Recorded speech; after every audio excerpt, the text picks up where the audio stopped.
गणेश उत्सव जवळ आला की सगळ्यांना उकडीच्या मोदकाचे वेध लागतात. कारण जसा बाप्पाला उकडीचा मोदक प्रिय आहे तसा घरातल्या प्रत्येकाला उकडीचा मोदक आवडत असतो.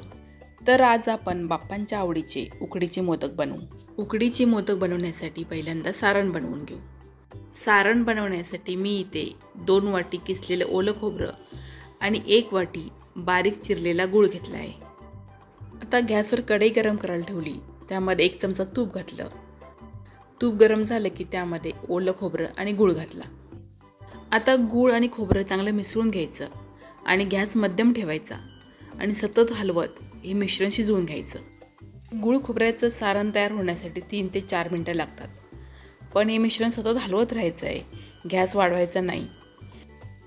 सुरुवातीला गूळ विरघळल्यावर हे मिश्रण थोडंसं पातळ झाल्यासारखं वाटेल, पण जसं जसं ते शिजत जाईल तसं हे मिश्रण कोरडं होत जाईल. आता आपलं हे सारण तयार झालं आहे आणि त्याला रंगही खूप सुरेख आला आहे. आता त्यामध्ये छोटा पाव चमचा जायफळ पावडर घालायची. जायफळ पावडर सारणामध्ये मिसळून चांगले एकजीव करून घ्यायची आणि हे सारण थंड करायला ठेवून द्यायचं. आता सारण थंड होईपर्यंत मोदकाची उकड बनवून घेऊ. उकड बनवण्यासाठी मी इथे जाड तळाच्या कढईमध्ये 1.5 वाटी पाणी गरम करायला ठेवलं आहे आणि त्यामध्ये पाव चमचा मीठ आणि अर्धा चमचा तूप घातलं आहे. आता कढईवर झाकण ठेवायचं आणि मोठ्या गॅसवर पाण्याला चांगली उकळी येऊ द्यायची. पाण्याला चांगली उकळी आली की गॅस मध्यम करायचा आणि त्यामध्ये 1.5 वाटी तांदळाचं पीठ घालायचं. 1.5 वाटी तांदूळ पिठीसाठी मी 1.5 वाटीच पाणी गरम करायला ठेवलं होतं.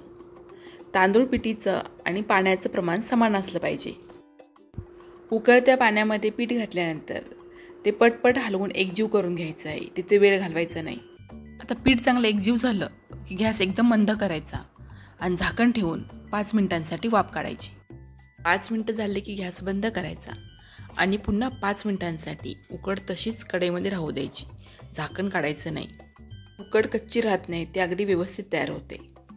कारण या मोदकासाठी उकड अगदी चांगली शिजणं खूप गरजेचं आहे.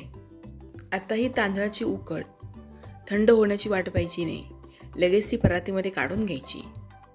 आता ही उकड गरम असल्यामुळे आपल्याला मळता येणार नाही. त्यासाठी एखाद्या पेल्याला किंवा तांब्याला तळाला थोडंसं तूप लावून घ्यायचं आणि त्याने ही उकड थोडी दाबून मऊ करून घ्यायची.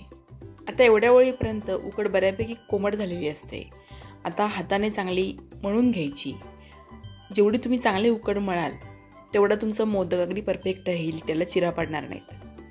त्यामुळे उकड 3 ते 4 मिनटं चांगली मळून घ्यायची आणि एकजीव करायची. उकड चांगली मऊ अशी मळून घ्यायची. मळताना असं वाटलं की उकड खूपच घट्ट झाली आहे तर हाताला थोडं पाणी लावून पुन्हा मळून थोडी मऊ करून घ्यायची. उकड चांगली तयार झाली आहे आणि मोदकाचं सारणही थंड झालं आहे. आता मोदक बनवायला घेऊ. आता मोदक बनवण्यासाठी पिठाचा एक छोटासा भाग घ्यायचा, म्हणजे आपला पेढा असतो ना त्यापेक्षा थोडासा मोठा, आणि उरलेलं पीठ लगेच झाकून ठेवायचं, नाहीतर पीठ कोरडं पडतं. आता आपण जो पिठाचा गोळा घेतला आहे त्याची बोटाच्या सहाय्याने मध्ये जाड आणि कडेनं पातळ अशी पारी करून घ्यायची. पारी गोल गोल फिरवत अंगठ्याने पीठ दाबत राहायचं, म्हणजे ती मधून जाड आणि वरून पातळ होत जाते आणि तिला असा वाटीसारखा आकार यायला लागतो. आता मोदकाची पारी तयार करून झाली की तिला कळ्या पाडून घ्यायच्या. आता कळ्या पाडण्यासाठी डाव्या हातामध्ये पारी घ्यायची आणि उजव्या हाताचा अंगठा आणि 3 नंबरचं बोट याने पारीला खालपासून वरतीपर्यंत अशी कळी पाडून घ्यायची. वरचा भाग जास्त घ्यायचा, खालचा भाग थोडा कमी घ्यायचा. पारी गोल गोल फिरवत जेवढं शक्य होईल तेवढ्या जवळजवळ या कळ्या बनवून घ्यायच्या. आपली उकड जर चांगली शिजलेली असेल तर ह्या कळ्या अगदी पटपट आणि व्यवस्थित बनतात.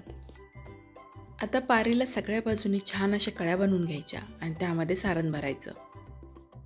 सारण जेवढं मोदकामध्ये मावेल तेवढं भरायचं आणि बोटाने ते असं व्यवस्थित दाबून घ्यायचं. आता सारण भरलेला मोदक डाव्या हातामध्ये ठेवायचा आणि उजव्या हाताने हळूवारपणे मोदकाच्या पाकळ्या सगळ्या एकत्र करायच्या. पाकळ्यांचा आकार न बिघडू देता हळूवारपणे मोदक बंद करायचा. मोदक बंद केल्यानंतर वरती जर जादाचं पीठ शिल्लक राहिलं तर ते काढून टाकायचं, म्हणजे आपला सुबक कळीदार मोदक तयार. मी इथे मोदक बनवण्यासाठी साध्याच तांदळाची पिठी वापरली आहे. फक्त हे तांदळाचं पीठ मोदक करण्यापूर्वी 4 ते 5 दिवस आधी दळून आणलेलं असावं. जास्त जुनं पीठ नको, कारण जसं पीठ जुनं होईल तसं त्याचा चिकटपणा कमी होतो. आणि तुमच्या मनात जर शंका असेल की आपल्याकडे जे तांदळाचं पीठ आहे ते जास्त चिकट नाही, त्याचे मोदक चांगले बनणार नाहीत, तर तुम्ही तांदळाच्या पिठामध्ये उकड बनवताना मैदा मिसळू शकता. म्हणजे 1.5 वाटी पिठाची उकड बनवायची असेल तर 1.25 वाटी तांदळाचं पीठ आणि 1/2 वाटी मैदा मिसळा.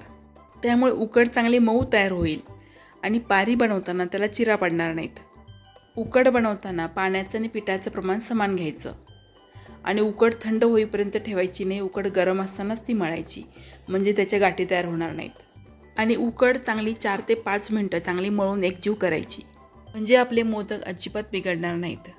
मी जेव्हा मोदक वाळायला घेतले तेव्हाच मोदक उकडण्यासाठी पाणी गरम करायला ठेवून दिलं होतं. आता मी चाळणीमध्ये एक स्वच्छ रुमाल ओला करून ठेवला आहे आणि त्यामध्ये मी जेवढे मावतील तेवढे मोदक ठेवणार आहे. मोदक एकदम जवळजवळ ठेवायचे नाहीत, कारण ते उकडल्यानंतर थोडेसे फुलतात. आता हे मोदक मी उकडायला ठेवून देणार आहे. पण मोदक उकडायला ठेवण्यापूर्वी पाणी एकदम चांगलं उकळलेलं असलं पाहिजे. आता 10 ते 12 मिनटं आपल्याला मध्यम गॅसवर हे मोदक उकडून घ्यायचे आहेत. आता 12 मिनटं झाले आहेत आणि मोदकही चांगले शिजले आहेत. पण हे मोदक लगेच काढायचे नाहीत, ते 5 मिनटं थंड होऊ द्यायचे. कारण मोदक जेव्हा गरम असतात तेव्हा ते एकदम मऊ असतात. आपण ते गडबडीने काढायला गेलो तर ते मोडू शकतात. तर आपले हे मऊ लुसलुशीत उकडीचे मोदक तयार आहेत. पहिल्यापेक्षा मोदकाचा आकार थोडासा मोठा झाला आहे आणि त्याच्या कळ्याही खुलून दिसत आहेत. तर अशी ही साधी सोपी उकडीची मोदक बनवण्याची पद्धत तुम्हाला कशी वाटली मला कमेंट करून नक्की सांगा. व्हिडिओ आवडला असेल तर लाईक, शेअर आणि कमेंट करा. चॅनलवर नवीन असाल तर सबस्क्राईब करा. भेटू अशाच नवीन रुचकर पदार्थांबरोबर. धन्यवाद.